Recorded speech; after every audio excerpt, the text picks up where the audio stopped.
BJP छोड़कर TMC का दामन थामने वाले मुकुल रॉय को दिलीप घोष ने अपने खास अंदाज में जवाब दिया है। दिलीप घोष ने मुकुल रॉय के साथ ही बीजेपी छोड़कर जाने का मंसूबा बना रहे नेताओं को भी कड़ा संदेश दिया है। घोष ने कहा कि कुछ नेताओं को दल बदलने की आदत होती है और राजनीति के मैदान में यही उनका धंधा होता है। घोष ने कहा कि बीजेपी में तपस्या करने वाले नेता ही रह सकते हैं। उन्होंने कहा कि बीजेपी किसी नेता के बजाय बंगाल में हिंसा पीड़ित अपने समर्थकों के साथ मजबूती से खड़ी है। बीजेपीर यदि टीएमसी छेड़े ना आले टीएमसीर क्षति ना হয় तो बीजेपी ছেড়ে গেলে বিজেপির ক্ষতি কেন হবে? সেজন্য এটা তো অনেকের দল ছাড়াটা অভ্যাসে পরিণত হয়ে গেছে, তারা সেটা করছেন। ভারতীয় জনতা পার্টি সেই লোকেদের উপর নির্ভর করে যারা রক্ত দিয়ে ঘাম দিয়ে পার্টিকে দাঁড় করিয়েছে, তারা পার্টির সঙ্গে আছে। তার মধ্যে বহু মানুষ এখনো ঘর ছাড়া আছেন, ঘর বাড়ি ভেঙে দেওয়া হয়েছে, লুট করা হয়েছে, দোকানপাট মারপিট করা হয়েছে, কষ্টের মধ্যে তারা আছেন। ভারতীয় জনতা পার্টি তাদের সঙ্গেই আছে, তারাই আমাদের সম্পদ। মুকুল রায় বলেছে বিজেপিতে আর কেউ থাকবে না, সব এটা ঠিকই। এরকম লোকেরা বিজেপি থাকতে পারবে না। বিজেপিতে থাকতে হলে তপস্যা করতে হবে, ত্যাগ করতে হবে, লড়াই করতে হবে, স্যাক্রিফাইস করতে হবে। যারা কেবল ক্ষমতার স্বাদ নিতে চান, ভোগ করতে চান বা ক্ষমতায় এসে যত রকম ধান্দা হয় করতে চান, তারা বিজেপি থাকতে পারবেন না, আর থাকতে দেবো না আমরা। দিদি, একটা জিনিস কালকে আমরা লক্ষ্য করলাম যে মুকুল রায় তৃণমূল ভবনে গেলেন, অথচ কেন্দ্রীয় নিরাপত্তার ঘেরাটোপে তাকে যেতে হলো। এই যে নিরাপত্তা আপনাদের তরফ থেকে বা কেন্দ্র সরকারের তরফ থেকে দেওয়া হয়েছিল, সেই নিরাপত্তার ঘেরাটোপ নিয়ে তিনি গিয়ে দলবদল করছেন। এখন পর্যন্ত তিনি যতক্ষণ সরকারের নিয়ম আছে, তার সঙ্গে সিকিউরিটি আছে, সিকিউরিটি তো ওনার সঙ্গে থাকবে যেখানেই জানুনি। তো সিকিউরিটি ছিল, অসম্ভব কিছু নয়। সেটা যারা দিয়েছে তারা ভাববে সিকিউরিটি থাকবে কি না থাকবে। যেমন আমাদের অনেক পার্টিতে নেতা এসেছিলেন, তাদের রাজ্যের সিকিউরিটি ছিল, আসার সঙ্গে সঙ্গে তারা তুলে নিয়েছিল। तो সেটা সরকারি প্রসেস, তারা ঠিক করবে। वहीं दिलीप घोष ने मुकुल रॉय के दल बदलने पर कटाक्ष भी किया। घोष ने कहा कि अगर मुकुल रॉय तृणमूल छोड़कर आए थे तो इससे भी टीएमसी को चुनाव में नुकसान नहीं हुआ, इसीलिए अगर मुकुल रॉय ने बीजेपी छोड़ा है तो इससे भी पार्टी को नुकसान नहीं होगा। घोष ने ये बयान देकर मुकुल रॉय को बंगाल की राजनीति का चाणक्य मानने से इनकार कर दिया है। যে চাণক্য ছেড়ে আসার পরেও টিএমসি 213 সিট জিততে পারে, আর আমাদের 200 টার্গেট যদি 177 হয়, কে চাণক্য, তার কি উপযোগিতা, সে তো বোঝাই যাচ্ছে। আগামী দিন আরও বোঝা যাবে। मुकुल रॉय की विधानसभा की सदस्यता खारिज करने को लेकर भी दिलीप घोष ने अपनी राय जाहिर की है। घोष ने कहा कि देखना होगा कि मुकुल रॉय खुद से इस्तीफा देते हैं कि नहीं।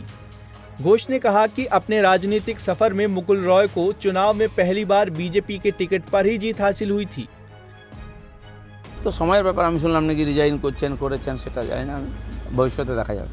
মুকুল রায় কালকে তৃণমূল কংগ্রেসে যোগ দেওয়ার পর তারই তৃণমূলের কিছু সতীর্থ, যেমন অনুব্রত মণ্ডল, তিনি বললেন গোয়ালে ফিরে এসছে। আবার ফিরহাদ হাকিম বলেছেন সকালের ভোলা বিকেলে ফিরে এসছে। এই যুক্তিগুলো দেখুন, তাদের পার্টির সিস্টেম, তাদের পার্টির কালচার, তারা সেইভাবে ট্রিট করবে। যেহেতু উনি আমাদের পার্টিতে নাই, এ নিয়ে বলার কিছু নেই। আমরা ওনাকে একজন বড় নেতা মনে করতাম, আমি তো এখনও মনে করি।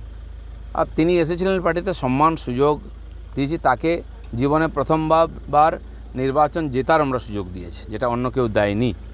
এবার উনি তার মতো নিয়েছেন, অভিজ্ঞ নেতা, ভেবেচিন্তে রাস্তা বার করেছেন। তার যে পার্টিতে গেছেন তারা তাকে কোথায় রাখবে সেটা তারা ঠিক করবে, এ ব্যাপারে আমাদের কিছু বলার নেই। वहीं दिलीप घोष ने पार्टी छोड़कर जाने वाले नेताओं की तुलना पतझड़ में पेड़ से पत्तों के गिरने से की है। घोष ने कहा कि गिरे हुए पत्तों को लोग झाड़ू मारकर हटा देते हैं।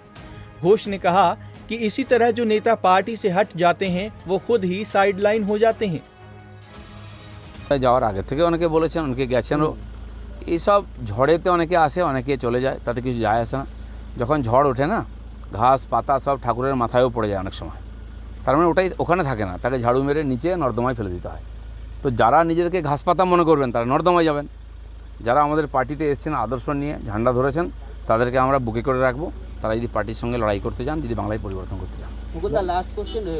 বৈশালী ডালমিয়া গতকালই শুভেন্দু অধিকারীকে জানিয়েছেন যে যারা দলে এরকম বিক্ষিপ্ত রয়েছে তাদেরকে ইতিমধ্যেই বার করে দেওয়া হবে। আপনারা কি এরকম কোনো সিদ্ধান্ত নেবেন? সেটা সাজেশন দেওয়া দরকার নেই, পার্টির সিস্টেম আছে, তারা করবে। আর আমাদের পার্টির অনেকেই যারা পার্টির সিস্টেম জানেন না, তারা এই ধরনের মন্তব্য করছেন, এটা পার্টির সিস্টেমের বাইরে। शुक्रवार को मुकुल रॉय और उनके बेटे शुभ्रांशु रॉय को टीएमसी में शामिल कर लिया गया। ममता बनर्जी जहां इसे बीजेपी के कमजोर होने से जोड़ रही हैं, तो वहीं दिलीप घोष ने मुकुल रॉय की दल बदलने की तुलना पतझड़ के पत्तों से कर दी है। हालांकि बीजेपी को भी इस केस से सबक लेना चाहिए और अपनी पार्टी के कैडर नेताओं को ही चुनाव में आगे करना चाहिए, क्योंकि मुंह मांगी मुराद पूरी नहीं होने पर इम्पोर्टेड नेता अपने अलग रास्ते तय कर लेते हैं। पंजाब केसरी टीवी के लिए कोलकाता से उदय प्रताप सिंह की रिपोर्ट। हमसे जुड़े रहने के लिए हमारे YouTube चैनल को सब्सक्राइब करें और नई वीडियो की नोटिफिकेशन के लिए बेल आइकॉन को दबाएं। अगर आप ये वीडियो Facebook पर देख रहे हैं तो लाइक जरूर करें और ज्यादा से ज्यादा शेयर करें। धन्यवाद।